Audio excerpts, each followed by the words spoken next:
सद्गुरु अपने शिष्य का दोनों जहान में रक्षक होता है। जब तक जीव इस मृत्यु लोक में रहता है, यहाँ भी पल पल उसकी संभाल करता है, और जब ये लोक छोड़ करके परलोक में जाता है तो वहाँ पर भी वो जीव के साथ रह करके काल कर्मों के लेखे से उसे सुरक्षित रखता है। सद्गुरु के गुणों का वर्णन कोई नहीं कर सकता। परम संत श्री कबीर साहब जी की वाणी में आता है, सब समुद्र की मस करो, लेखनी सब बन राय, सब धरती कागज करो, गुरु गुण लिखा न जाए। संत सद्गुरु के परोपकारों की गणना नहीं हो सकती।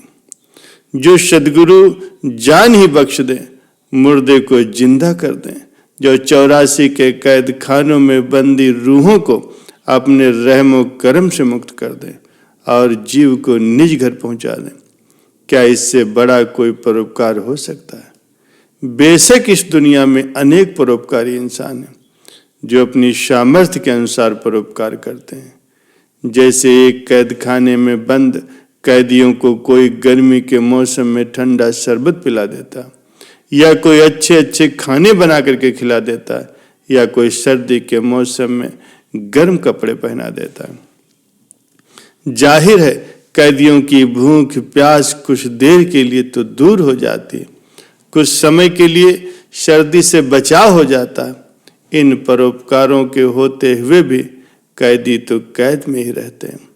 एक और परोपकारी सज्जन आता है जिसके पास कैद खाने की चाबी, वो सभी को कैद खाने से आजाद कर देता है। उसका ये परोपकार कहने सुनने से बाहर है। जिसने उन्हें आजाद करा दिया, उन्हें निज घर पहुंचा दिया, इसी तरह सद्गुरु ऐसा ही परोपकार इस संसार के प्रति करता है। जो अधिकारी रूहें हैं उनको निज धाम अर्थात सचखंड पहुंचा देता है। सद्गुरु हमेशा ही अपने शिष्य के दिल की पुकार सुनते हैं और उसे कभी भी निराश नहीं करते। ऐसे ही एक गांव में एक सत्संगी रहा करता था जो प्रतिदिन सत्संग सुना करता था और सद्गुरु के घर की सेवा किया करता था। लेकिन उसके गांव वाले, उसके परिवार वाले इस बात से खुश नहीं थे। वो उसे सत्संग में जाने से रोका करते थे। बात उन दिनों की है जब एक दिन वो खेत में पानी लगाने गया था, तो उसने बताया कि उस दिन हमारा नंबर लगा था खेत में पानी लगाने का, और मैं रात भर खेत में ही रहा। सुबह जब मैं घर पे आया तो घर वालों ने बताया कि पता नहीं कहाँ उसकी भैंस चली गई है। रात को या तो वो अपने आप ही खूंटे से खुल गए या कोई चोर उसे खोल करके ले गया। वो कहते हैं कि मैं उसी समय ही अपनी भैंस की खोज में निकल गया। मैंने आसपास के खेतों में और 2-4 गांव में भी दौड़ भाग की, लेकिन भैंस का कहीं भी सुराग नहीं मिला। आखिर यही बात सामने आई कि भैंस को तो रात के अंधेरे में कोई चोर ही चोरी करके ले गए, क्योंकि अगर भैंस अपने आप खूंटे से खुलती तो आसपास के खेतों में या किसी गांव में जाती तो वहां का आदमी कोई बता देता। अब भैंस चोरी होने की बात सारे गांव में फैल गई। लोग हमारे घर पर इकट्ठा हो गए। वो सत्संगी प्रेमी बताते हैं कि मेरे पिताजी खुद भी एक खोजी थे। उन्होंने अपने एक साथी को बुलाया और वो दोनों भैंस की खोज में निकल पड़े। हमारे घर पर एकत्रित लोगों ने पूरे गांव में तरह तरह की चर्चाएं चल रही थी।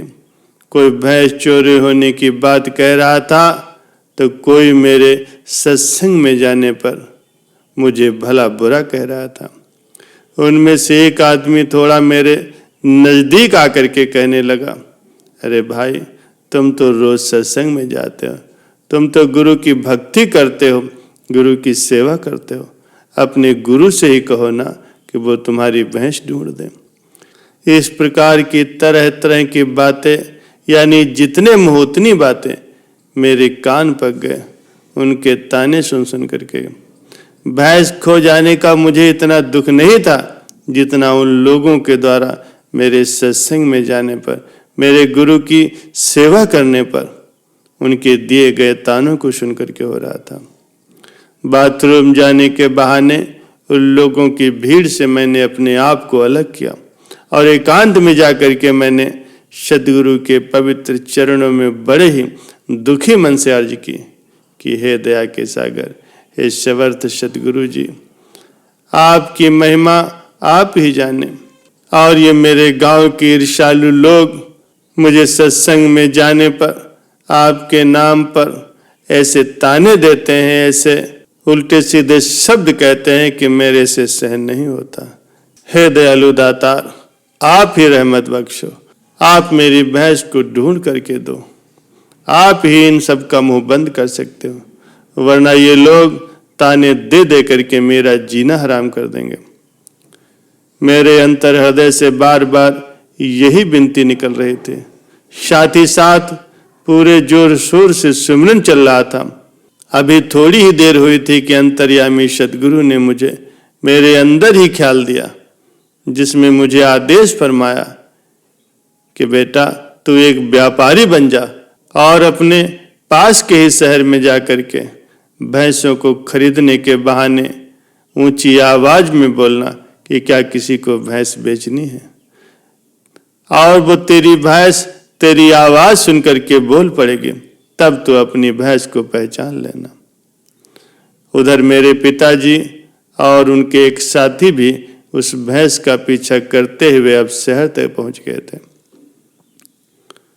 आगे सड़क पर पक्की गलियां होने के कारण वो अलग अलग मोहल्लों में ढूंढ रहे थे। उधर मैं भी भैंसों के व्यापारी के रूप में जहां जहां भी भैंसों को बेचने वाले रहते थे वहां जाकर ऊंची आवाज लगाता और कहता क्या किसी को अपनी भैंस बेचनी। 2-3 जगह मैंने आवाज लगाई लेकिन कहीं से भी कोई भैंस की आवाज नहीं आई। लेकिन जब मैंने एक जगह पर ऊंची आवाज लगा करके कहा क्या किसी को अपनी भैंस बेचनी है, तो मुझे हमारी भैंस के रंभाने की आवाज सुनाई दी। वो बेचारी जोर जोर से रंभा रहे थे। मैं उसी समय छलांग लगा करके एक दीवार पर चढ़ गया और उस भैंस के तबेले में पहुंच गया। मैंने अपनी भैंस को पहचान लिया और भैंस ने मुझे पहचान लिया। वो मेरे पास आने के लिए अपनी जंजीर तोड़वाने के लिए जोर लगाने लगी। मैंने वहां के मालिक से कहा तुमने हमारी भैंस चुराई है, और इतने में मेरे साथ वाले लोग भी वहां पहुंच गए। हमने उनसे कहा कि हम थाने में जाकर के भैंस चोरी की रिपोर्ट दर्ज करवाएंगे। हमें वहां देखकर पहले तो वो भयभीत हो गया और थाने का नाम सुनकर के और भी ज्यादा डर गया। उसने अन्य विनय की, हाथ जोड़ करके क्षमा मांगी और कहा कि आप थाने मत जाइए, शहर में मेरी मट्टी पलीद हो जाएगी। आप अपनी भैंस भी ले जाइए और जो भी आप मुझसे जुर्माना लगाएंगे मैं वो अदा करने को तैयार हूं, पर आप थाने न जाइए। मेरे साथ कुछ और लोग भी थे। उन्होंने मेरे से कहा कि आपको अपनी भैंस मिल गई है, फिर आपको क्या जरूरत है थाने जाने की। इसने चोरी की है, इस पर जुर्माना लगाइए। आपने जो इतनी परेशानी उठाई है इसको निश्चित ही दंड दिया जाना चाहिए। प्यारे सज्जनों, उस आदमी ने बगैर किंतु परंतु किए वो जुर्माना अदा किया और हम सबको जलपान आदि करवा करके ये वादा किया कि वो आगे से कभी भी ऐसी चोरी चिकारी का काम नहीं करेगा। प्यारे सज्जनों, समर्थ संत सद्गुरु जी ने मुझे स्वयं ही रास्ता बताया और स्वयं ही भैंस ढूंढ करके दी और अपने इस सेवक की लाज रखी। जो लोग तरह तरह के मुझ पर ताने कसते थे, सद्गुरु की कृपा से सबकी बोलती बंद हो गई। सच्चे सद्गुरु ने सबके मुंह पर ताले लगा दिए। प्यारे सज्जनों, सद्गुरु जानी जान है। सद्गुरु के उपकार कभी भी भुलाए नहीं जा सकते।